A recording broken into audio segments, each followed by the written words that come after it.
Boys and girls, this is the Undisputed Era. Adam Cole, Kyle O'Reilly, Roderick Strong, and you're listening to Going In Raw, baby. This is the glorious one, Bobby Roode, and you're watching Going In Raw. What's up, it's your girl, Sasha Banks, the legit boss, and you're watching Going In Raw. You like that? Hey, friendo, Steve here. And Larson. And welcome back to Going In Raw, the only pro wrestling Hold on. We need to change that. What? You say, welcome to Going In Raw, the most essential pro wrestling podcast. Welcome to Going In Raw, the most essential pro... Dude, if this was essential, we'd be able to do this at our office. Yeah. Let's be honest. I think as soon as you and I got out of the office, we're like, this is as much... You were probably thinking, this is as much Steve as I really need in my life. And I was thinking, this is as much Larson as I need in my life. I felt like it could remain unsaid, but, you know. While you bring See, that's the beauty of this relationship, is that we can say these things out loud, completely acknowledge them, and move on. Yeah, totally. Anyways, hey, I wanted to give a quick shout out here to a couple new patrons, because we got a couple of new ones over the weekend. This is great. Let's see here. I left off. Okay, so Thursday was Matt Drew. Then on Saturday, the knockout fartist gaseous Oh man. Right to the top of best names on Patreon there, man. That's spectacular. The knockout fartist gaseous That's good.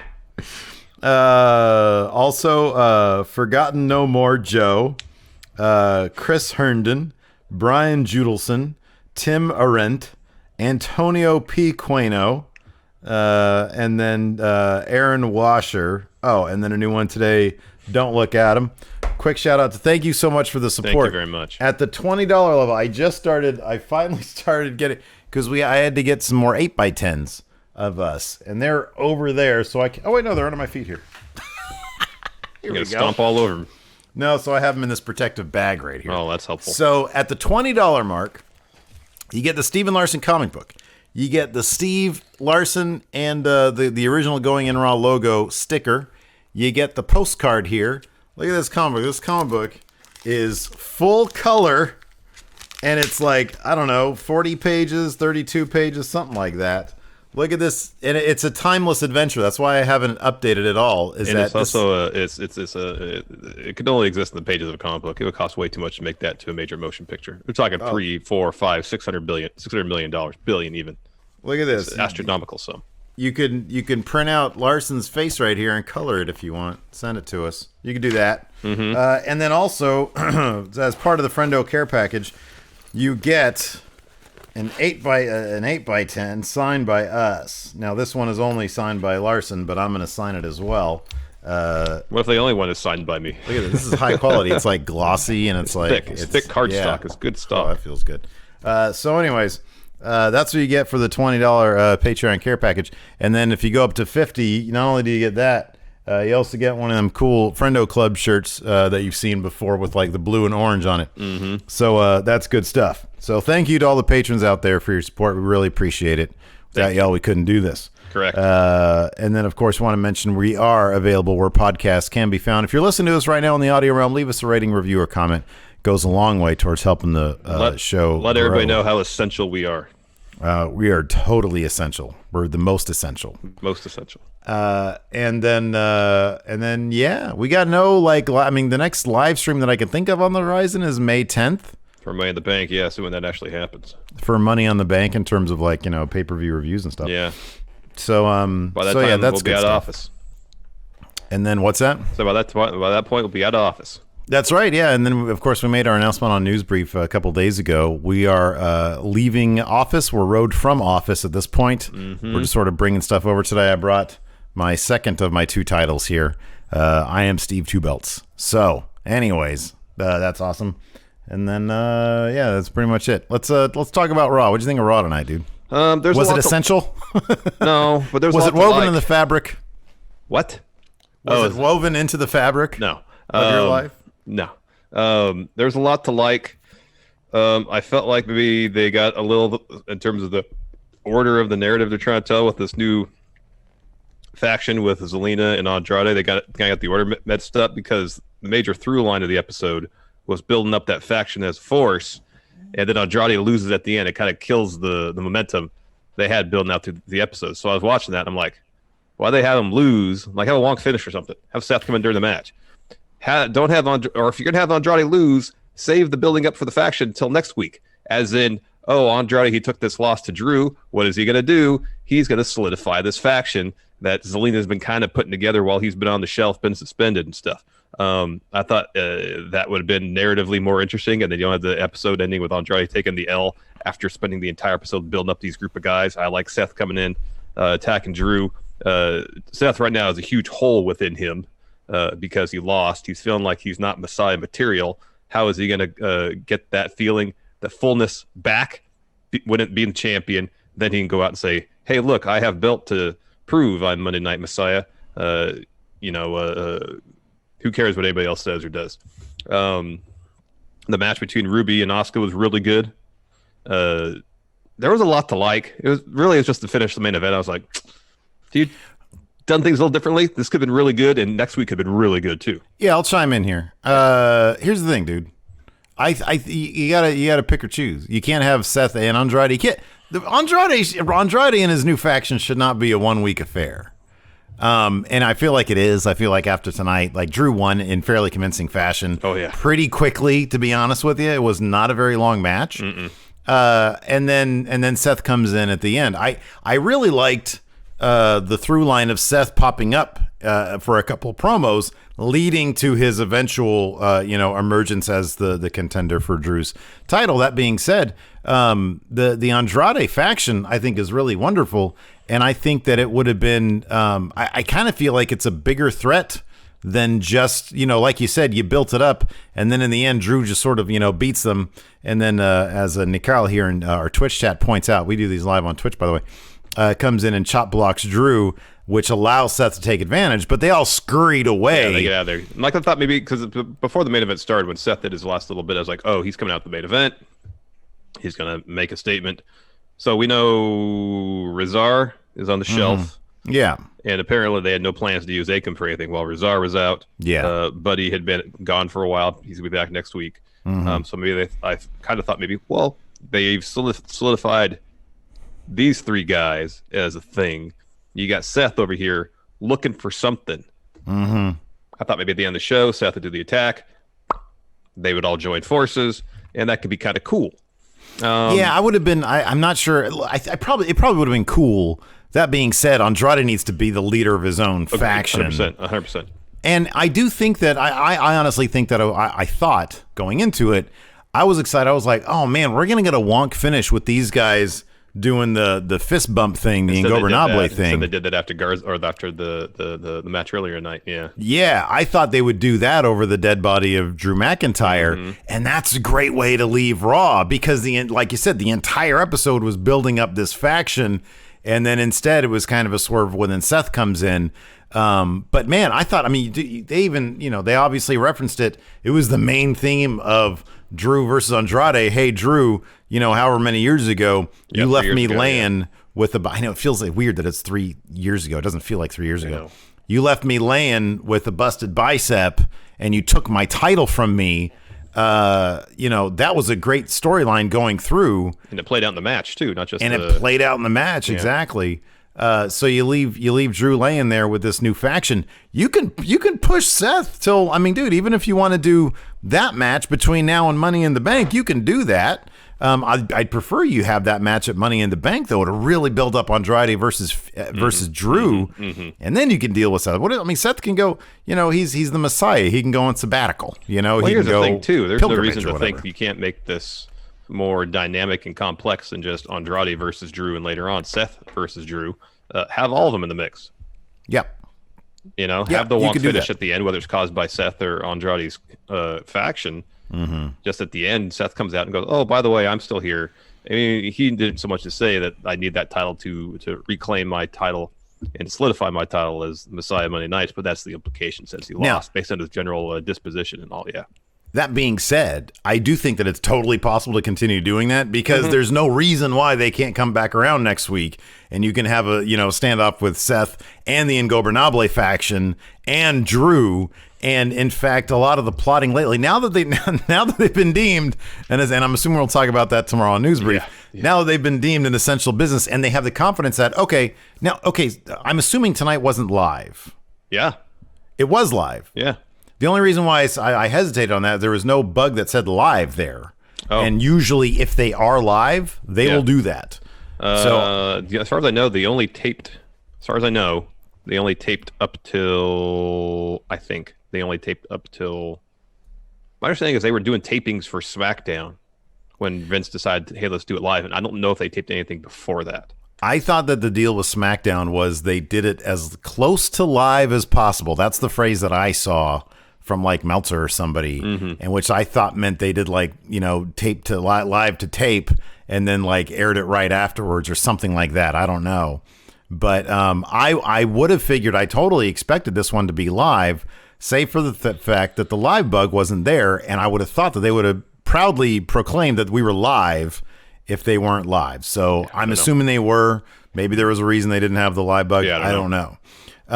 But in any event, regardless, now that they know that, hey, we're solid here at the Performance Center, we can do this stuff, and we're just going to move along. There was a lot of story told tonight that I really liked, and I think that they can get back to telling the stories that they wanted to tell, the plotting that they wanted to plot out. Yeah. And, Paul Heyman's been pretty darn good at plotting things, so the idea that he could interweave Seth and the Ingobernables and Drew all in one story leading to Money in the Bank, I think is a pretty solid one. I don't think Austin Theory is going to get past. I don't think they're going to have representation at Money in the Bank because Austin Theory's not going to get past Aleister Black. But I really love the idea that these guys could sort of infect Raw, in ways that it's felt throughout many different stories. I think that'd be really cool. Yes, I think that'd be the ideal way of doing things. Ghostly Creature here in chat has a thought. Says maybe they want to avoid controversy with them being live. Maybe they want to keep it ambiguous. Like, hey, contractually speaking, we are live, but we're not going to say we're live. But then wouldn't that defeat the purpose of being live? I don't know. Anyways, let's just start from the beginning because there's a lot to unpack here on Raw. Yeah. Because, quite a lot actually happened. We kicked off with a Brock Drew Mania recap, and then Drew shows up, and that title fits around him like nobody else. It really looks like it belongs on him. Looks like it was made just for him. He asked the cameraman, get up here, get in the ring with me. And then he looks us dead in the eye and says, "It's an honor to be in your living room. Thank you." Yeah. I was, because he kept on thanking things. I thought he was going to thank Governor DeSantis. I know, for letting us, for giving us, finding a loophole for allowing us to shoot here. I want to thank Vince McMahon for donating to his fundraisers. And forcing me to come to work. Hey, let me ask this. Hold on a second. Before we get started real quick. Is Drew ever going to be champion in front of a live audience? Yeah. You got to give him that. What if it's worst case scenario that we talked about on News Brief today? Not till like next fall? I don't know, probably not dude. then. I don't know. Probably not. All right. So anyways, he comes out. He says, surreal being champ. He said, the outpouring of support was great. He said, it's surreal being the champ. I beat Brock within 5 minutes. Then 20 minutes later, this happened. And then Big Show comes out, and the beginning of that recap is just Big Show slapping him on his face. Yeah, Drew's offering commentary for the whole thing. It was pretty great. Yeah, that was pretty good. It shows the match. He says, beating Brock and Big Show on the same night set the tone for the kind of champion he's going to be. If a superstar this goes to everybody in the back. If a superstar deserves an opportunity at the title, you're going to get a shot.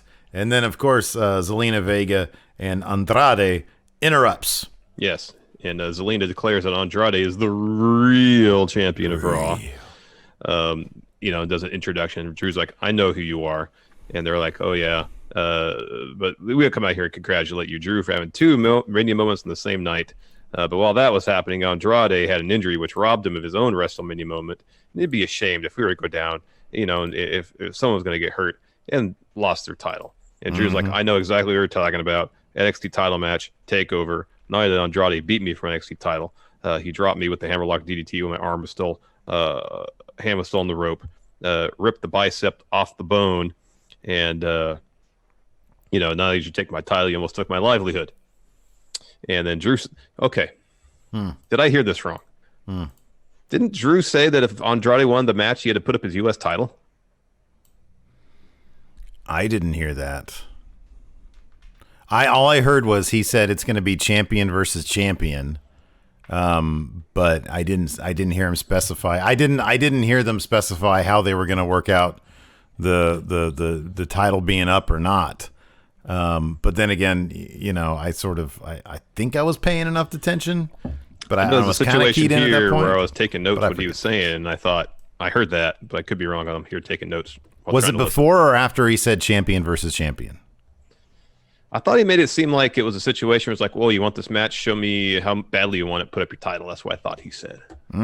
Okay. I don't know. I'm sure somebody in chat will have the quote. They're usually pretty tuned in, but I didn't hear that at any point. They would have. I feel like commentary would have harped all over that if that was the case.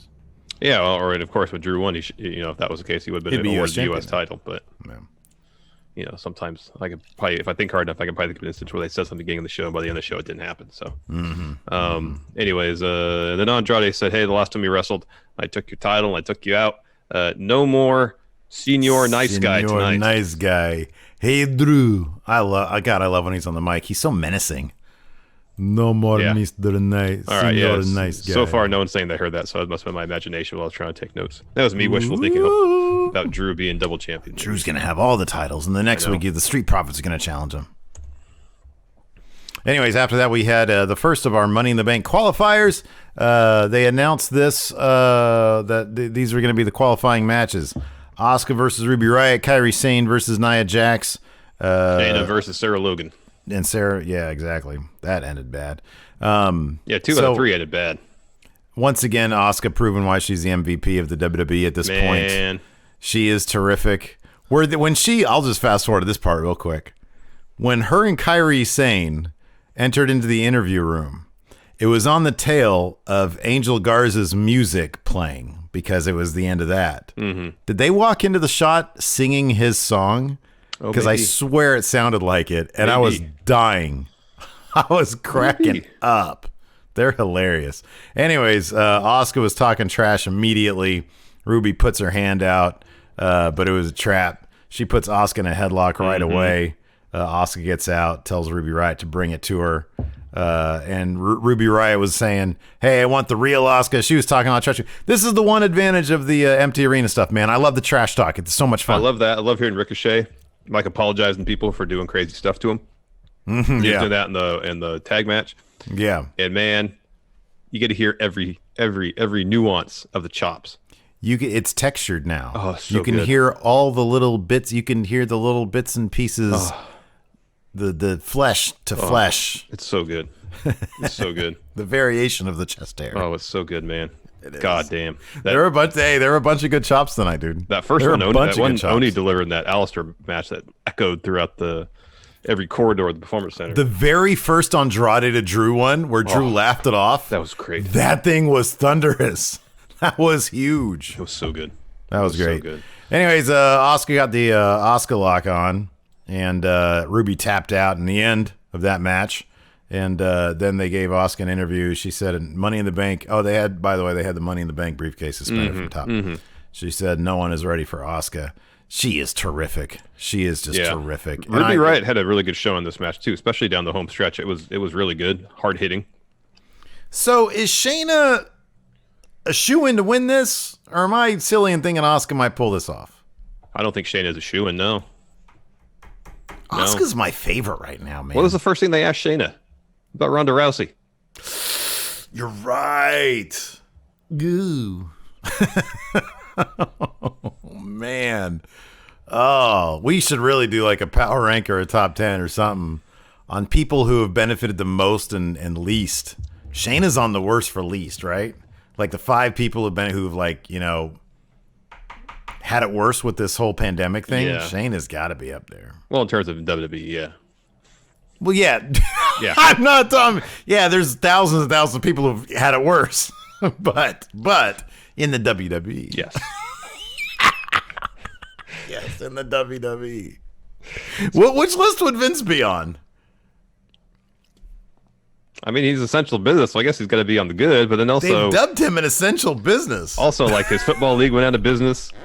He sold That's a ton of stock Yeah. for less than what it was worth. He's on the bad list. He's on both.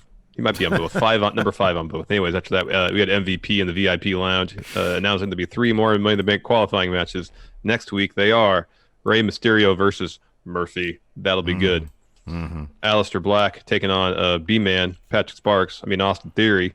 That should be good. And finally, Hey, dude, okay, so is that just the managerial prowess of Zelina Vega in kayfabe? This dude ain't won nothing on main roster, man. I know. He hasn't won any, and even in NXT, He might have won a he match lost on Main. to Tyler Breeze. Did he win a match on Main? He's won a tag match. I feel like he's won a match. He's won a What was match. the first thing he did? No, it was Mania. No, he had matches on Raw before that. He had a tag match against Oh, yeah. he and Garza did when they announced that he was replacing Andrade. Okay, so they Raw must before have Mania. won that then. They did. They had to have won that. Okay, did. all right. I stand corrected. All right. Then the final match is Apollo Cruz versus MVP. Yeah. I was actually kind of excited when they brought the MVP lounge in because I was like, oh, he's a really good talker. Maybe he can have a guest. It's a way to motivate stories and stuff.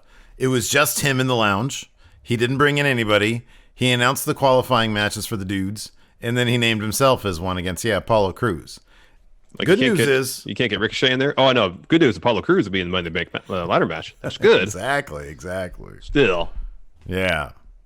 Well, you were going to say they couldn't get Ricochet in there? Yeah, I want to have Ricochet in there. Have Ricochet He's a versus tag Apollo. team guy, man. He's a tag team guy. You sure that's the case after tonight? Yeah, I don't know if they did that. So they did that. Last week's win was simply to motivate this week's loss, right? Seems that way. Okay. Because I was hoping that last week's win would motivate this week's win. They have matching gear now. I know they look like $1 million, but hey, what happened? Ricochet wears the shorts and he loses. There is a pattern there, man. See if he's got the pants next week, I guess. Speaking of guys with shorts, we had 2 of them in this next match, Aleister Black and Oney Lorcan. Oney was throwing some heavy chops. He's throwing a bunch of them at Aleister, starts screaming at him. That's a bad idea because Aleister responds with a jumping knee, hits the Black Mass for the win. A good back and forth. Oney's always tons of fun to watch, as is Aleister. So this is a fun match. No, he's great. Yeah, and he actually tweeted out after the match. So before the match, I'm in the mood to kick ass. And then right after the match, got my ass kicked on Raw. All in caps, of course. Yeah. And Aleister did an interview after the match, and he's asked about what's his game plan is against Austin Theory next week. Game plan? My game plan is to win And he leaves. and then have some popsicles in my ice cream truck. Yeah. After that, we had a Becky Shayna recap followed by a Becky Lynch promo. She's like, "Hey, I want to clear up some confusion for you, Shayna. At first, I thought this would be a battle like skill and technique. No, our match was a battle of the mind." She says a lot has been said about the man that she's arrogant, or that's what I want Shayna to think. She kind of takes a long road to saying that all her hijinks on the road to WrestleMania were all mind games to make Shayna think that she was full of herself. Yeah. Says the only person who could beat the Queen is the Joker because you don't take the Joker seriously. And then she says, well, whoever wins Money in the Bank, come at her, come challenge her. She'll be ready. Anyone that thinks they can beat her, step up. She'll shock the world one more time. Yeah, I mean, they're just trying to get people to tune into NXT, man. Did you see the actual number there for the viewership? It wasn't 1,000. It was closer to 400. Yeah, I saw that. Yeah, because if you round down, or Yeah. if they round those numbers. Yeah. So it's basically tied. Next, Andrade and 400 Zelina. people is a lot of people. I know. Andrade and Zelina interview. Vega starts to make the case that Andrade is a dominant champ, not Drew. Says because he's been defending the U.S. title for 6 months. And Andrade says it took Drew a long time to win a W championship. And after tonight, he won't have a belt to hold. Oh, that's funny. For some reason, I thought you said Charlotte in that last No, thing. it's And Becky. my mind went to Charlotte. That's why I mentioned NXT. That's funny. So here we go. So Andrade says after tonight, he won't have a belt to hold. If it's not for a title, then why is it a thing about having a belt to hold? Unless it's a thing about the arm. But he has 2 arms. He can always hold the belt with the other arm. Okay. He won't have a belt. No. Maybe I don't know. Maybe it's a language barrier thing, man. Maybe he meant arm. Maybe he meant arm. I don't know. I mean, I'm totally comfortable admitting that I probably imagined that Drew saying you got to put the U.S. title up. Maybe I imagined this too. I don't know. Okay, wait a second. Was the WWE Championship on the line? No, they didn't do the graphic beforehand. Right, and they didn't hold up the title. No. But he said this. I mean, also, Sarah Logan won her match apparently. So, well, that one they said was a mistake. Yeah, I know. The ring announcer was an error there. I'm just saying, like, they can make mistakes and not correct them. Who knows? Yeah. You gonna tell Andrade he was wrong? No. I'm not gonna tell the guy he's wrong. No. Although, if he was wrong, he would not be U.S. champion anymore. So, unless only the WWE Championship was on the line, Could and be. they didn't have time to come up with a little button to hit the graphics. Maybe that's in the other truck. Next, Sarah Logan versus Shayna Baszler. Mentioned before. Shayna, before she goes through the curtain, is asked about Ronda Rousey and her derogatory comments. Oh, there you go. Okay, so Iraq Draco says if Drew is injured, he has to relinquish. That's kind of a bit of a leap in logic, though, isn't it? I mean, I understand his point, but yeah, all right. You got to let it go, man. Your memory's playing tricks on you. Oh, it is. It's terrible. It's old age and being stuck in this house for weeks on end will do. Sarah Logan versus Shayna Baszler. So she had an interview first. She was asked about Ronda's derogatory comments, talking about kayfabe and stuff. And then she no-sells the question, goes to the ring. And obliterates Sarah Logan.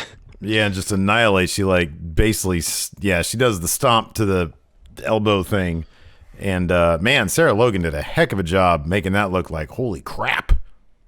That looked bad. She started crying afterwards and stuff.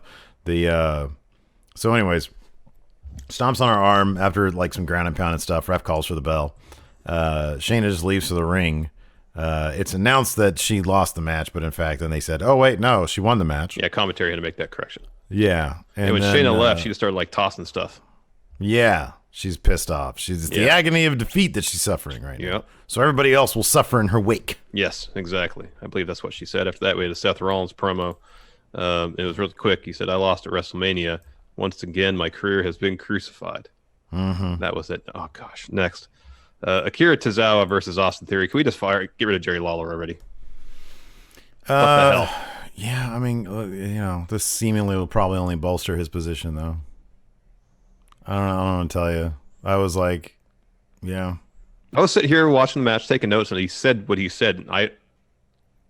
So Tozawa went for the senton thing, right? Yeah, he did a running senton off the apron, yeah. And Lawler said it was a ramen noodle moonsault. That's what he said, yeah. He like anybody in any other company, that person be fired for something like that. Yeah, it's not even the right name of the move. Like in terms of the moonsault, it's not a moonsault. No, you could say at least get senton, that maybe right. say a cannonball. It's and on top of not that, a like moonsault. Lawler, look, even besides that, Lawler is always teetering on not knowing who the hell he's talking about at any given moment. At any given moment. At one point during the Asuka Ruby Riott match, I started to cringe because Lawler said, "Yeah, just look at these two superstars. Look at their appearance." And I was like, "Oh fuck! Don't say it. Don't say something bad." And he didn't. He just started talking about Ruby Riott's tattoos, I think. But that easily could have gone the wrong way, easily. Yeah. And it did here. It did. Yeah. It was bad. Just get rid of him. Yeah, I don't know. I don't know why he's there. Nothing. He offers nothing. He got on an airplane at his age. He's 70 years old. In this time. At this moment. To come to Raw.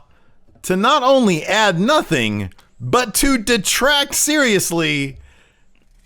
And make, come on, what's basically a racist comment.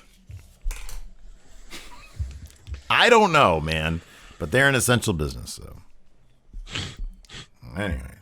Anyways, Austin Theory won this. The finish of this match was pretty cool because Tozawa tries to put Austin Theory in the octopus stretch, and he just powers out of it. Lifts him up, drops him with his TKO. He calls it the ATL. Yeah. For the win. After the match, Garza and Andrade come down the ring. They do the Ingobernable's fist bump, and then Andrade drops Tozawa with the draping hammerlock DDT, the same move he used to injure Drew McIntyre.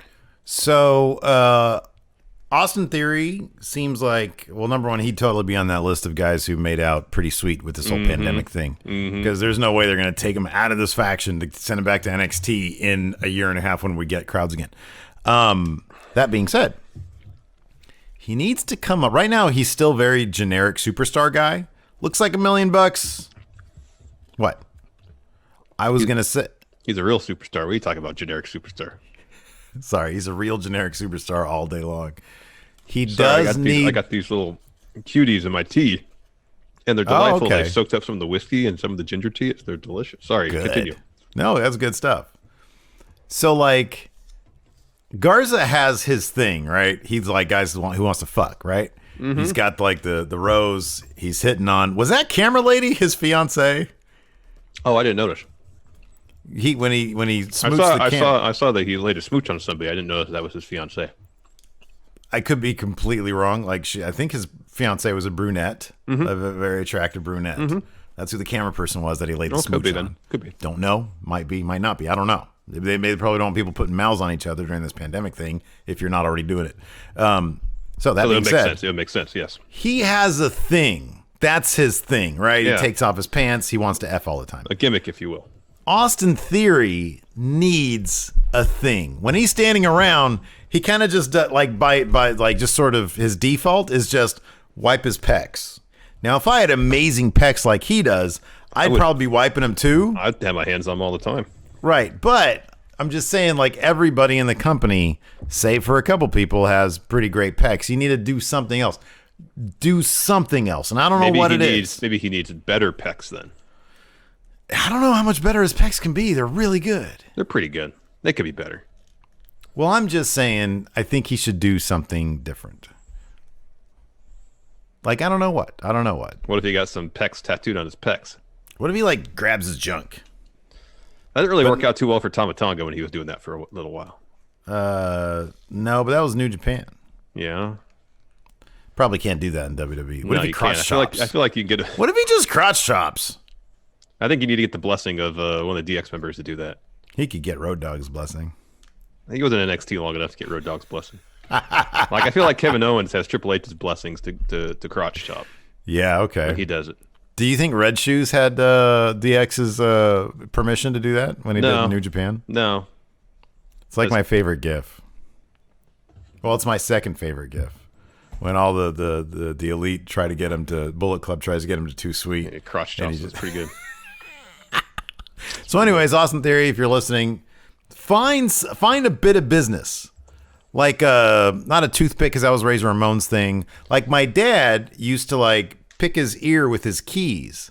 So maybe do that. Maybe like get your car keys and start digging in your ear. No, this is what it is.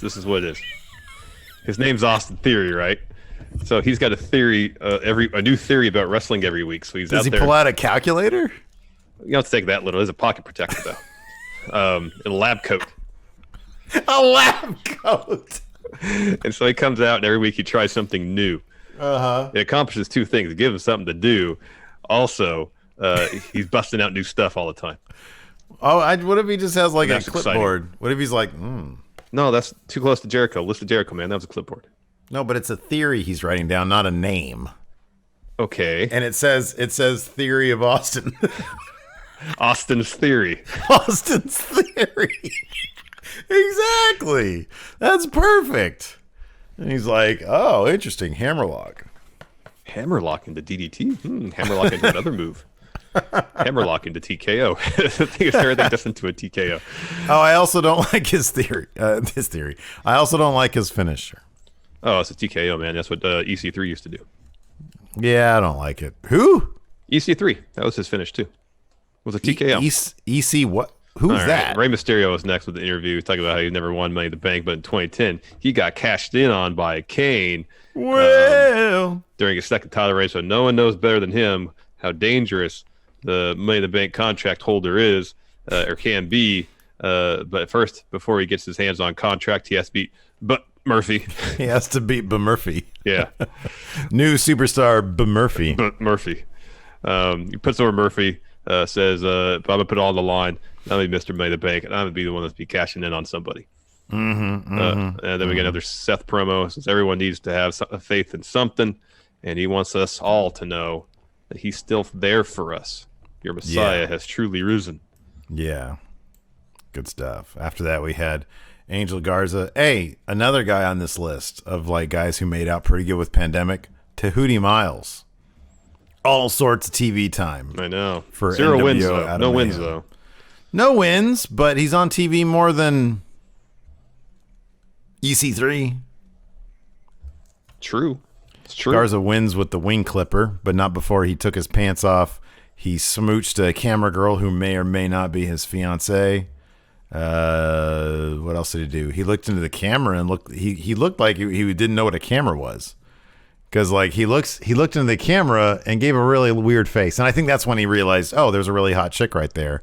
I'm going to go kiss her. But at first I was like, what? Why is he looking at me? Oh, you mean a film camera, like a camera. He looked into the TV camera when he walked by it very quizzically.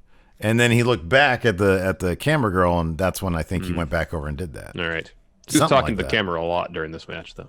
Yeah. So by the end and of then, the match, he brought him up on, that's right, he exactly- brought him up on the apron, too. That was rad. I like that. I like when they do that stuff. Yeah, I do, too. He knew exactly what the camera was at that point. He won. Andrade and Austin's Theory come out to the ring, and Andrade drops Tahuti Miles with a draping hammerlock DDT. Set up a pattern. After that, we had a great Asuka and Kairi Sane interview. Asuka says Ruby wasn't ready for Asuka, and then Kairi is asked about her confidence level heading into her match tonight, and they both laugh. Ha ha ha ha. Yep. I'm gonna put over Drew's interview and promo skills tonight because he managed to tell a very relatable story. Yeah. With his words and all of his promo stuff, and everything out of his mouth sounds 100% genuine. Yeah, he's great. And that little Fantastic. thing they have for him looks great, too. Chronicle or whatever it is. Yeah, it looks really good. That looks good. So he's asked about his response to what Andrade and Zelina said earlier. He points to the scar on his arm for the biceps injury. He says he looks at it all the time as a reminder of his loss, not just the loss of the NXT title, that he was really close to losing everything next to Andrade. He says, tonight, I promise, I'm going to hurt Andrade. I'm going to Claymore him, too. And if he has to take 6 months off because of that, so be it. So be it. Yeah. Yeah, it was really good stuff. Yeah. Next, Kyrie taking on Nia Jax. Not much of a match. In fact, Nia Jax had the upper hand, I think, the entire time. Asuka was cheering on Kyrie backstage, and Nia wins with her military press slam into Samoan drop finish called the Annihilator. Yeah, dude, they're not treating Kairi Sane with any respect whatsoever. Zero. Yeah, it's a drag. It's a bummer. It is a bummer. I wonder if she's like one of the ones who is rumored to be like out the door soon. Right? She's the one who's engaged to Evil, or is that Io Shirai? That's Io. Kairi, right? Io. That's Io. Kyrie just got married. Kairi just got married Yeah. to not Evil. All To right. good. To good. To good. That was terrible. That was terrible. Anyways, next. After that, we had a Charlotte Flair promo, which, if you recall, I started talking about NXT. This is why, because I swear to God, I heard the word Charlotte. No, I said, I mean, the way I'm going tonight, I might have said Charlotte. So she just started going on about how she didn't challenge anybody, and then Rhea Ripley challenged her because she had balls and she's the next big thing, and Charlotte beat the next big thing, and now I'm going to go to NXT and teach everybody humility. Well, no, you skipped the important thing where she said She took the powers of the next big thing. So now she is The biggest thing. yes, She's the big est. Yes. But she's not the EST. She No. came later. yes. She puts Io Shirai over, says she's there to teach lessons. That's going to be her gimmick now, teaching lessons. Yes. Well, she'll take the Austin's theories, and once they're applied and are peer She's going to reviewed, turn them into a Charlotte's curriculum. there you go, peer reviewed, made into a curriculum. Yes. Right. The next lesson, everybody bows down to the queen. I'd have figured that'd be like the last lesson. I That's your assume final. that's lessons 1 through 100. Honestly. Next, we had Bob Lashley versus No Way Jose. You get Lashley laying into No Way Jose, who shaved his beard. Yeah. And then Londa's just like yelling at Lashley. And then I think she's trying to encourage him, but it's kind of too much. way too much. And in fact, he thought it was too much too, because he leaves the ring and says, "Shut the hell up." Mm-hmm. Wow. That dude has balls, man. You say that, I'd be an episode of Dateline where the person isn't interviewed if I ever said that to Lacey. Oh my God.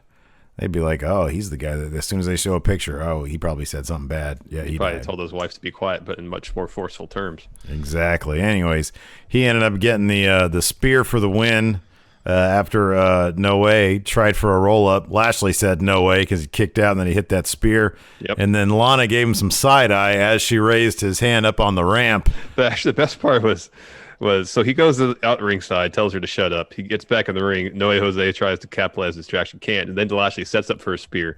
And Lana says something again, just like under her breath. And Lashley goes over and just goes, "Can't you just be quiet?" This happened quickly, man. Yeah. They got to not even the 7-month itch. They screw the 7-year itch. Like the 7-week itch. Yeah, it has not been long. Nope. Bob Lashley got the win, yeah, and it was awkward going up the But the did ramp. he really? Did he really get the win here? Because he has to go home now. Yeah. Mm-hmm. Next, got another Seth promo. He says, "To all the non-believers, they left me no alternative tonight. He stomps out all doubt."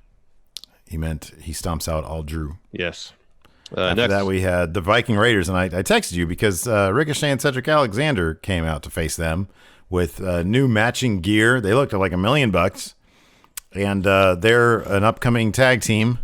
And I was like, because honestly, if you look at the way the War Machine has been booked over the past couple months, it has not been impressive. well, they haven't been on TV forever.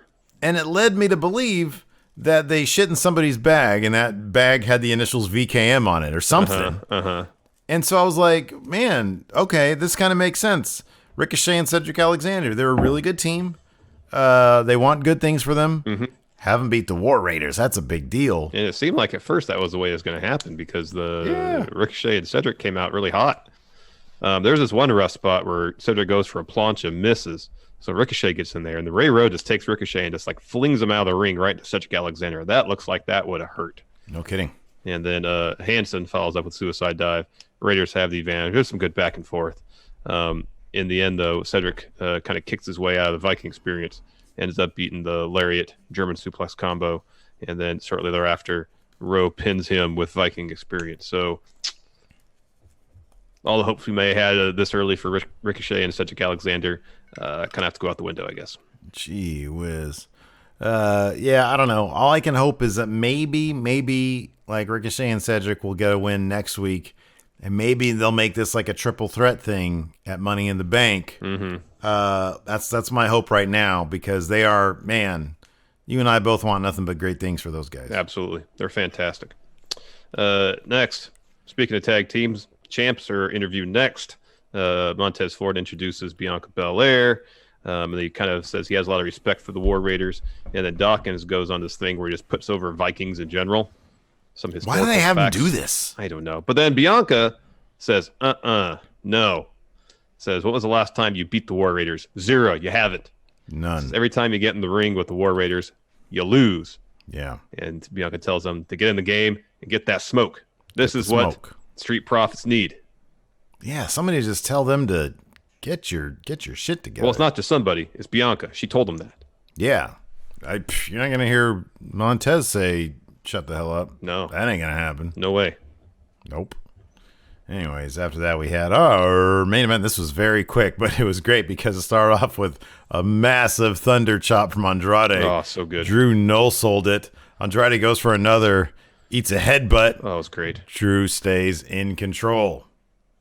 And then he's in control for a while. Eventually, Garza, in theory, distract Drew and that ringside. And then he turns around after laying some nasty chops on Andrade. Andrade grabs his arm, yanks Drew into the ring post, does that twice. And it's on the surgically repaired arm. And he starts working over that arm quite a bit. Drew shakes it off, makes a comeback, hits axe handle off the top. It goes for the future shock DDT. Andrade escapes that, hits his back elbow. And then Drew goes back up top again. Vega's on the apron to distract him. Andrade starts setting up for the draping DDT. Drew escapes that, though. lays in Andrade with some massive chops, just huge chops. Hits a reverse Alabama slam, then Claymore for the win. It was really short, but it was a really good match while it lasted. And then Garza chop blocks Drew right as Seth music hits. Seth comes down the ring, hits a super kick, circles Drew, hits a stomp, puts his eyes on that WWE title, hits another stomp as the show closes. Yeah, ooh. Ominous. Good stuff. I really do hope, like we talked at the jump of the show, I really hope that they do have... I mean, what else is Andrade and those guys going to do? You know what I mean? Like, keep them involved there. Keep them involved. I know. There. One way or the other, keep them involved. Agreed. Whether, one way or the other. It'd been nice if they could have done that without having him take an L. Dang MQ. Let's do some questions, yeah? Yeah. Dang MQ, one of the reasons Vince wants WWE to go live every week is because he wants to change the script at least 100 times, and he could not do that with mass tapings. That's a good point. That's a good point. I want to be able to change it while the show's going on. Red Enigma, he says it'll be rest in peace Austin Theory for the second time, the first with the chop he took. He did take a nasty. His chest was red. Yeah, it was. Yeah. Die Hard Homer says obviously Lawler's comment was as bad as Cornette's and NWA. He should also go for calling it a moonsault. Yeah, really? I mean, besides the fact that it was horrible, he didn't even call the right move name. Berea, just rewatched Drew's promo, and yeah, he just said champion versus champion, not title versus title. Thank you. Wishful thinking to my part then. Joe Juarez, I feel like WWE keeps Jerry in response to AEW having JR.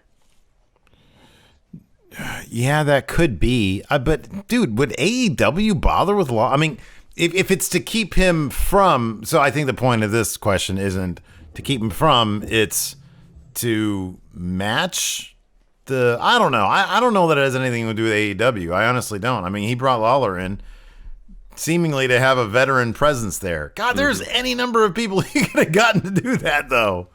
There's a ton of people. I know. All of them better than Jerry Lawler. Well, maybe all but most. Ryan K. Lamb, B-Man Austin Theory needs new tights. His gear is pretty awful. It's pretty indie wrestler. Why did it get worse this week? It got worse this week. It was like shock blue, which is fine. But then on the side, it said all day in one font, and in the other font, Real Superstar on the other side.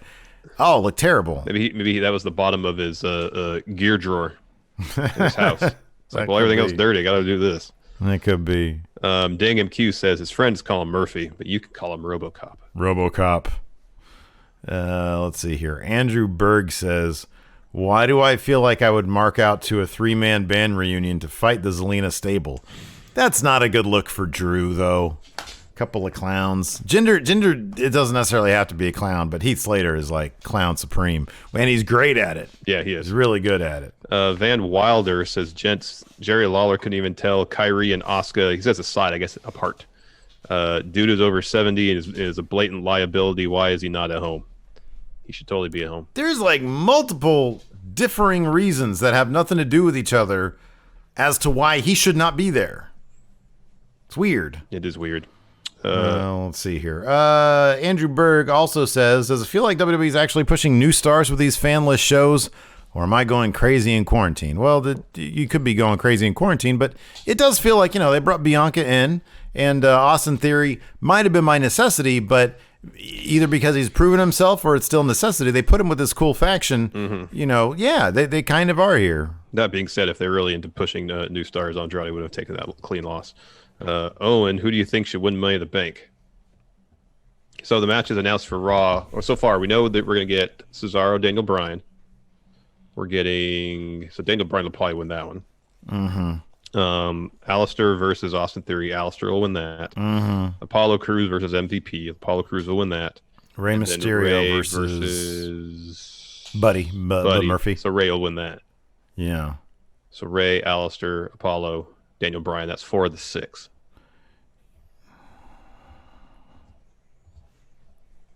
And the other 2 will be from SmackDown.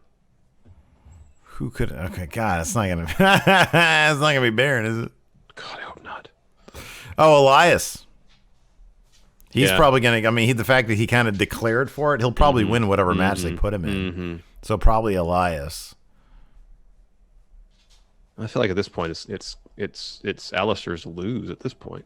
Feels like it, huh? Yeah. The man from out west. Who would you rather take a chop from? Between who? Let's say Drew and Andrade. Drew. I've been around for too many of Andrade's. They're thunder. They're thunderous. Or Drew. Drew has some thunderous chops. Not as bad as Andrade. Van Wilder thoughts on 70-plus-year-old Jerry Lawler turning up and being racist. It sucks. Get him out of there. It does suck. It sucks. I want to sit and watch my wrestling and enjoy it, not to hear that garbage come out of his mouth. Christopher Abersod says Seth Rollins loses to Kevin Owens. He's his next challenger for WWE Championship. Doesn't make sense. He's got legacy. Exactly. And, I mean, that's the thing, dude. It's all about making statements. I didn't see anybody else coming out there and stomping the crap out of the champion, you know? So, yeah, Seth Rollins, he's got plenty of juice throughout his career. And also, storyline-wise, it makes sense. What do you want? Get out of here. Glamorous Jar. Well, that was a good 1 week run for Cedric and Ricochet. Legitimate question. Have you ever seen a person fall faster from main event to jobber status than Ricochet? Oh, I'm sure we have. Jinder. Yeah. Jinder fell further and quicker. Yeah. I am Twitcher87. Unleash King Booker on commentary. Yes! Right! Absolutely. I don't think he wants to do it, though. He doesn't want to do it. But he lives in Texas. He probably likes living because it's not like he has to travel now. Well, he lives in Texas, so he'd have to travel to and from, he has to Orlando. He has to travel for backstage when it's live in the studio because that's in LA. Oh, that's a good point. Oh, man. God, I love Booker T. Maybe it's just different having to go from Houston area to LA and then back as opposed to going to Houston for this city to this city to this city to this city to this city. Maybe it's different. I don't know. Well, yeah, no. I mean, I think that is the thing. But, now he wouldn't have to. He just goes to Orlando. Yeah. Can we make that happen? Yeah. We can. Cool. I'd like to. Lord Corgi says, why does WWE make their foreign wrestlers, he says, speak worse English? It says both Andrade and Asuka speak better English in real life. I don't know. I don't know if that's the case. I have no idea. I have no idea. I don't know. Teal Jesus Fernandez is Apollo Cruz getting a small push. He seems a little bit more relevant now. He'll have some impressive spots in that match, but he will. I don't know. I don't expect him to win it. I feel like a lot of wrestlers who happen to live in the Orlando area, I'm guessing he does, are going to benefit from the current arrangement because if people don't want to travel in, they're going to call the local wrestlers. Yep. You're right. White Brownie. Austin Theory should come out with a gurney because he's getting buried next week. That's sad. He's super young, though. He'll be fine. Yeah. All right, one more question because my dog is being an asshole. All right.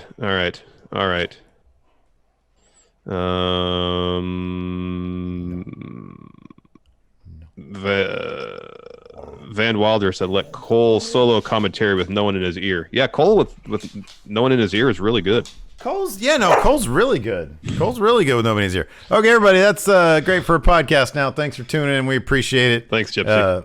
Thanks, Gypsy, for cutting this one short. Thank you, everybody who left a message. Sorry I couldn't get to it.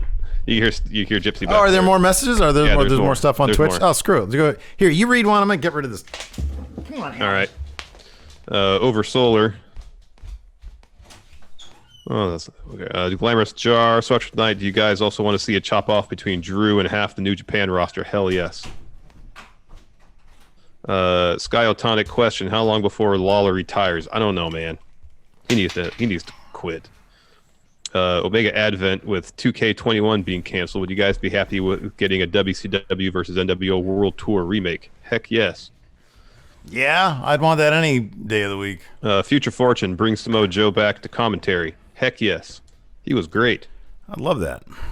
Beans from the East. Before Jerry re-signed with WWE, JR said he was going to bring Jerry with him.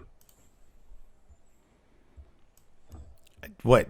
At AEW? I hope not. Hope he didn't say that. JT Savage says, Steve for Quizzlemania. Brian Zane is taking a spot this week. Yeah, man. That's going to be exciting. That's going to be good stuff. Yeah, I told them whenever they want me, I'm available. Good. I want to see you on there. Yeah, dude. I'm going to wreck them. Okay. Okay. Just wreck them. All right, good. I hope you do. I hope you win. One of us should win. I think you're lying. I'm not. I wouldn't be bitter if you want to be happy. It's a good showing, good representation of Going in Raw, and that's the most important thing to me. I don't like your positivity right now. I need bile, venom, anger. Well, I'll save that for if you lose. When you lose. Oh, no. Oh, no. You're going to berate me in front of everybody? Yeah, man. Just dress you down, man. I haven't had a good dressing down in a while. I'll be honest with you. Give me some demerits. Oh, yeah. Oh, yeah. Oh, man. All right. Is that all? Is that everything? Good. That's good. All right, cool. Anyways. Thanks, everybody, for tuning in. We definitely appreciate it. Thanks, everybody, hanging out with us on Twitch. Thanks for watching us on YouTube, and thanks for listening to us in Audio Realm. If you're watching on YouTube, smash that like button. Let's try to get this one up to, 300 likes. It's good enough. Why the low bar? Because it's the end of the show. Nobody gets this far. That's true. Yeah, should have done it earlier. Anyways, thanks for watching. Until next time, we'll talk to you later. Goodbye.